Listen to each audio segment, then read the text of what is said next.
Qué vacil, mi gente, saludándolos desde la trinchera del diálogo. Me tropecé con un libro que me resultó incómodo hace unos años atrás y tocando el tema volvió a surgir en una conversación, pero ahora veo que cobró relevancia y es un libro titulado El Asco, escrito por Horacio Castellanos Moya. Y es interesante ese libro porque tiene sus verdades. Es un libro chiquito que parece una queja sin terminar del que está hablando en el libro, pero en realidad te deja pensando por días. Es la historia de un personaje conocido como Edgardo Vega, que vuelve de Canadá al velorio de su mamá y en vez de llorar se pasa 2 horas hablando mierda y media contra todo. Habla mal de la gente, del país entero y expresa su repudio profundo. Y pues al principio uno dice que está leyendo el libro, este hijo de puta, le faltan 20 para el dólar, pero mientras vas escuchando cómo habla, te das cuenta de que su asco no solo es repudio, es una tristeza vieja, acumulada, y ese sentimiento que nada cambia. Este libro llamado El Asco fue publicado en 1997, después de la guerra, cuando el país estaba en ese resaca donde no sabían si celebrar la paz o llorar los muertos. Castellanos Moya se atrevió a comenzar una conversación distinta, diciendo cosas que muchos no se atrevían a decir, y expresó esa náusea de ver cómo el mismo país pues no o empeoró o no cambió nada, por decir. Y bueno, el escribir ese libro le causó su propio exilio a Castellanos Moya. Y a veces me pongo a pensar que el asco es un espejo cruel que nos han puesto enfrente. Y nosotros, en lugar de mirarlo, preferimos limpiar el vidrio, lo maquillamos, pero decimos, ese no es nosotros, o sea, ahora estamos bien, somos la Suecia de Centroamérica o cualquier otra paja, ¿no? Y lo ves en las redes sociales, en los noticieros, el país que ahora se promueve como el más seguro del hemisferio, el de las playas, el de los inversionistas, donde te puedes ir a tomar selfies por todas partes y apantallando con tu Bitcoin. Y vos sabes que no está mal pues alucinar, ¿verdad? Pero a veces parece que ese orgullo viene con una amnesia encabronada, que todo lo ven como feo, como doloroso, y si se pudiera borrar con un filtro de Instagram, lo hacen. Y hay algo en este libro llamado El Asco que siempre me ha parecido una especie de advertencia, por decir, como si el autor nos hubiera escrito una carta al futuro, porque ahora yo diría que ha cobrado mucha relevancia este libro. Ahora ese tal Vega, el tipo del libro, no solo está enojado, yo diría que es una representación y encarna un típico salvadoreño que no soporta a sí mismo. Es como que ese maje fuese uno de que se fue hace años, regresa y dice, ya no soy de allá, ya no soy de acá, en un inglés quebrado, pero al fondo sigue soñando con el olor a la tierra mojada, con el sonido de los buses, y sin embargo cuando regresa se siente fuera de lugar y todo le parece chuco, atrasado, ruidoso, y se la pasa criticando. Uno se pregunta en qué momento aprender a sobrevivir se volvió sinónimo de olvidar quién sos, tus raíces. Y ese libro no solo habla de un individuo, yo diría que es un retrato psicológico de una nación entera con estrés postraumático. Tristemente, después de la guerra todos querían empezar de cero, como si borrar la memoria fuera un tipo de progreso. Pero el trauma no se borra, permanece latente. Por más que nos quisiéramos deshacer de él, se mete en la sangre, en momentos de silencio, en conversaciones donde dicen, mejor no toquemos ese tema. Y cuando se habla del dolor se disfraza de asco, de cinismo, de risa amarga. Por eso el asco jode tanto, porque muestra el resultado de haber crecido en un país donde la violencia era normalizada, donde los muertos eran estadísticas y el silencio una forma de sobrevivencia. Y hoy, tantos años después, se cambian las caras, los logos, los discursos, pero al fondo sigue siendo el mismo, una sociedad con miedo a mirarse de frente. El asco ahora se disfraza de orgullo. Dicen, como dirán muchos, mira cómo estamos avanzando, pero es el mismo mecanismo psicológico, solo con otro empaque. En otro lugar, en lugar de vomitar odio, ahora se postea esperanza en redes sociales. En lugar de insultar al país, se repite la mantra de somos el nuevo El Salvador ahora. Pero si escarbas un poquito, todavía huele a esa mezcla rara de culpa, miedo y negación. Sabes que lo más cabrón que la diáspora, la gente que está allá afuera, muchas veces repite ese ciclo sin darse cuenta. Hablas con algunos salvadoreños en el exterior y te dicen con orgullo, por fin el país ya está limpio, está ordenado, y uno se queda callado y pensando, vení, este hijo de puta, limpieza de pobreza, de memoria o de gente que piensa distinto. A veces siento que parte de nuestra comunidad afuera quiere tanto sentirse orgullosa que termina tragándose la propaganda sin masticarla. Y es comprensible, claro, entiendo, porque después de décadas que nos hicieran burla, que fuéramos el chiste del mundo, de que nos asociaran con pandillas, con violencia, con miedo, cualquiera quiere una nueva narrativa, pero el peligro está en confundir imagen con identidad. Es como cuando uno crece en un barrio pobre y se esfuerza tanto por demostrar que ya no es de ahí, que termina renegando de todo lo que lo formó. Eso pasa también con el país. Ahora se vende como moderno, como súper seguro, como destino turístico para los influencers, para los extranjeros. Pero esa necesidad desesperada de aprobación extranjera tiene un nombre. Es una forma de colonialismo emocional. Buscamos que nos aplauda el mismo mundo que antes nos despreciaba. Y cuando eso pasa, el orgullo se vuelve dependencia. A veces pienso que el presi, Cepillín, entendió ese dolor colectivo mejor que nadie. Entendió que lo que más anhelaba el salvadoreño era respeto y construyó una narrativa perfecta para curar ese complejo, para que digan, ahora ya no somos los malos, ahora somos los cool, ahora ya no somos los pobres, somos los innovadores, ya no somos los olvidados, ahora estamos trending en las redes sociales. Pero ¿a qué costo? ¿A cambio de qué ese silencio? ¿Y qué pasa con los maestros despedidos, los periodistas exiliados, los estudiantes que ya no pueden protestar sin miedo? ¿Quién cuenta sus historias mientras el país se posa para una selfie?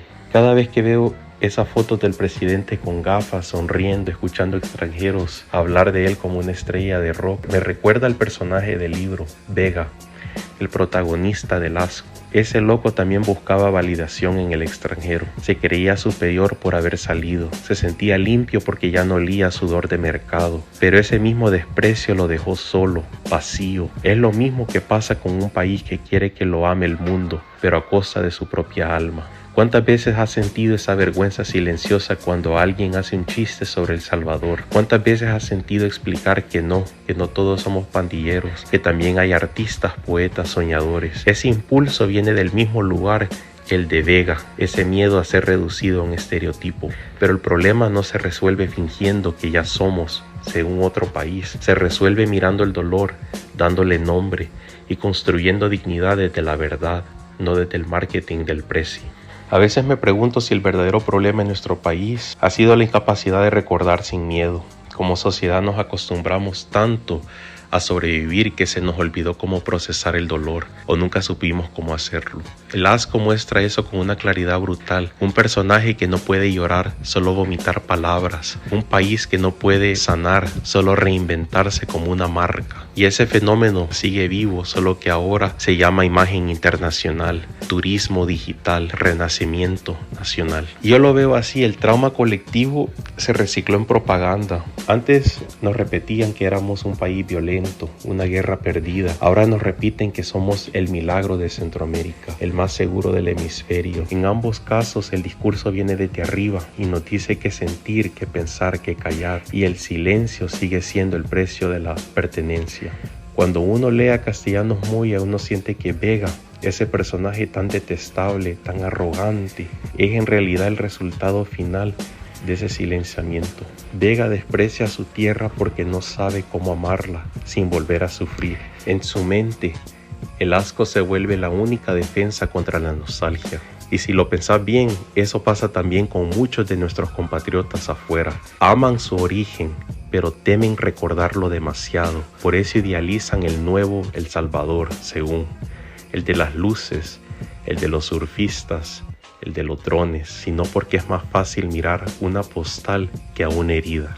Y claro, la vida afuera no es fácil, el racismo, la humillación, el tener que explicar quién sos a cada rato, eso cansa. Pero a veces ese cansancio se transforma en una necesidad de limpiar la identidad, de blanquearla un poco, como dirían. Ahí entra el fenómeno del presi, de Cepillín. Como espejo psicológico, él ofrece una versión presentable del país, una que cabe en la mirada del extranjero, en inglés, en colores brillantes, en formato exportación, HD.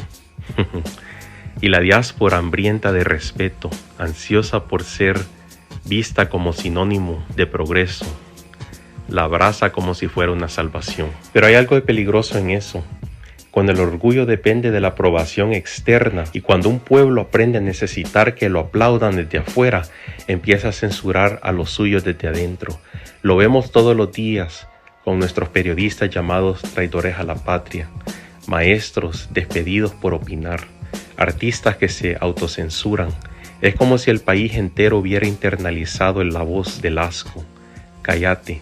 No digas nada feo, no arruines la foto que el mundo nos está viendo. Y yo lo digo con tristeza, parte de la diáspora se ha vuelto cómplice de esa censura simbólica. Repetimos el discurso sin darnos cuenta, compartimos los videos del presi como si fueran trofeos de autoestima colectiva. Decimos, mira, ahora sí nos respetan, ya estamos en el mapa, sin preguntarnos a qué precio. Y mientras tanto, los que sostienen el país, los trabajadores, los médicos, los estudiantes, los campesinos, siguen sin ser parte del retrato nacional. En los nuevos comerciales de Nación, ellos no existen. Y a veces me imagino ese tal Vega, el personaje de Lasco, viendo todo esto desde Canadá, ya viejo, navegando en Twitter y sonriendo con sarcasmo, y diría: vean, yo les dije, este país nunca cambiaría, solo aprendieron a fingir mejor. Y tristemente creo que es cierto. ¿Cuántas veces has sentido ese nudo en la garganta cuando ves cómo borran la historia en nombre del progreso? Por eso, cuando veo a gente de la diáspora defender al régimen con tanta pasión, me da lástima. Siento que están buscando curarse, pero se están curando con anestesia, no con verdad. Están tratando de tapar una herida abierta con una foto bonita en redes sociales. Y vos sabés, tarde o temprano la anestesia se acaba. Tristemente, la historia del país se volvió como ese cuarto desordenado que uno no quiere abrir cuando llegan visitas. Lo mantenemos cerrado con llave y decimos, ahí no hay nada. Pero uno sabe que está lleno de cosas, los desaparecidos, las promesas rotas, las guerras que nunca se hablarán en familia. Y entonces aparece alguien como Cepillín, como el presi, con su sonrisa, con su discurso limpio, su lenguaje en inglés, y dice, miren, ya limpiamos la casa, pero lo que hizo fue pintar las paredes, no sacar la basura. Los que supuestamente tienen más perspectiva muchas veces se tragan esa pintura nueva como si fuera limpieza real. Yo sé que emociona ver al país respetado según por el extranjero, aunque sepamos en el fondo que el respeto que viene desde la represión no es respeto, es miedo mal disimulado.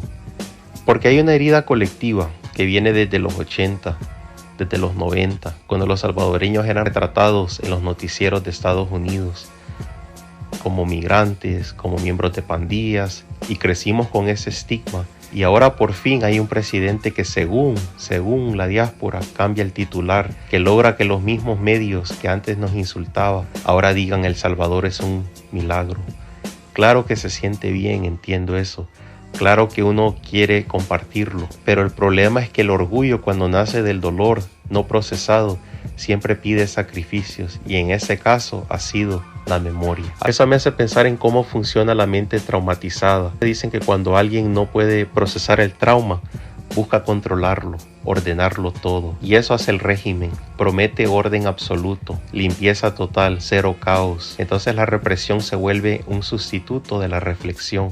En vez de pensar, castigamos. En vez de recordar, borramos. Y la diáspora se convierte en el coro emocional de ese proceso. Aplaudimos la limpieza porque nos da una sensación de seguridad simbólica. Ya no somos el país sucio, somos el país de turistas y de inversionistas, según. Pero al mismo tiempo, algo en el pecho sigue sintiendo igual. Me refiero a ese vacío, esa sensación de no pertenecer ni aquí ni allá. Lo veo cuando a veces hablo con algunos en la diáspora. Dicen que al final el país lo ven cambiado, ¿va? Pero enseguida bajan la voz y confiesan, pero a veces me da miedo cómo lo están haciendo. Y ese pero es la grieta por donde se asoma la verdad. La propaganda es tan efectiva porque habla al corazón herido. Le dice al migrante, ya no sos el marginado. Le dice al joven que ha crecido con burlas, ya puedes estar orgulloso de tu país. Le dice al que perdió la fe, mira, Ahora sí tenemos orden. Pero detrás de esa promesa de orgullo hay una trampa psicológica. Te dan dignidad a cambio de silencio. Te dan pertenencia a cambio de sumisión. Y eso no es curación. Eso se llama anestesia. Regresando al tema del libro, el libro termina sin redención. Vega, el personaje protagonista, no cambia, no aprende, solo se va. Y creo que eso es lo que más asusta, porque representa lo que pasa cuando un individuo o una nación se acostumbra tanto al asco que ya no imagina otra emoción posible. Entonces el asco duele leerlo, duele escucharlo, duele reconocerse dentro de él, porque también es un espejo necesario, y quizás por eso el autor fue odiado, porque mostró que el verdadero enemigo fue el miedo a mirarnos sin máscaras. Hay momentos en que uno siente que el país está cansado de sí mismo. No hablo solo del Salvador, sino del salvadoreño interior que todos cargamos. Ese que a veces se avergüenza, que a veces quiere desaparecer y renacer limpio, sin historia. El asco nos enfrenta a eso. Nos pone frente al espejo y nos dice, mira lo que sos cuando negas tu pasado. Y eso duele más que cualquier crítica. ¿Por qué? Porque uno puede pelear contra un enemigo, pero ¿cómo peleas contra tu propia memoria? He estado pensando mucho en esa idea de pureza que tanto seduce a las sociedades heridas. Cuando la gente ha vivido demasiado caos, demasiado miedo, demasiado trauma, aparece la tentación del orden absoluto y la promesa de que si eliminamos todo lo que nos molesta, si silenciamos lo incómodo, entonces por fin habrá paz. Pero esa paz es de cementerio. Y el libro de Castellanos Moya lo sabía. Y lo mismo pasa con esa idea de un El Salvador nuevo, según. Nos dicen que ya dejamos de ser pobres y ya somos modernos, que ahora sí nos respeta el mundo. Pero ¿quién nos respeta realmente? ¿Los inversionistas? ¿Los turistas blancos que vienen a surfear a nuestras playas? ¿O nos respetamos entre nosotros mismos? Y lo ves en las redes, en los discursos oficiales. El país se cuenta a sí mismo como un milagro. Pero los milagros verdaderos no necesitan hashtags. Los milagros de verdad se sienten en el estómago, en la dignidad cotidiana, no en los titulares.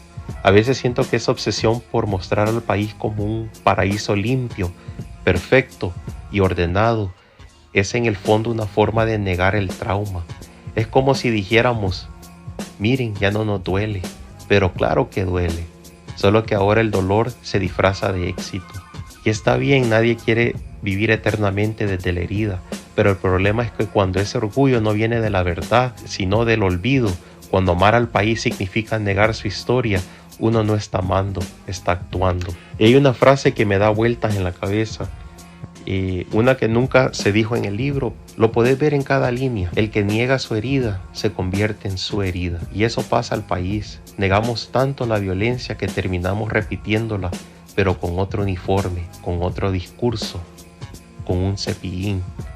Negamos tanto la censura que la convertimos en política de Estado. Negamos tanto el miedo que lo llamamos seguridad. A veces me pregunto si parte de esa fascinación que la diáspora siente por el régimen viene de la nostalgia de autoridad. Crecimos entre figuras de poder que gritaban, que mandaban, que pegaban. Aprendimos que la fuerza daba seguridad. Entonces cuando alguien llega y dice yo mando, yo controlo, yo protejo, parte de nosotros aún sin querer suspira de forma aliviada. Pero ese alivio es infantil, es el alivio de un niño que dejó que otros piensen por él. Y una sociedad adulta no puede vivir en ese estado de obediencia emocional. Hay algo que siempre me deja pensando, esa imagen del compatriota allá afuera, rompiéndose el lomo, ganando una miseria, pero de pronto se siente orgulloso al ver una foto de Instagram de una playa con gringos turistas tomando café orgánico y un dron filmando la bandera. Y me pregunto, ¿qué clase de orgullo es ese?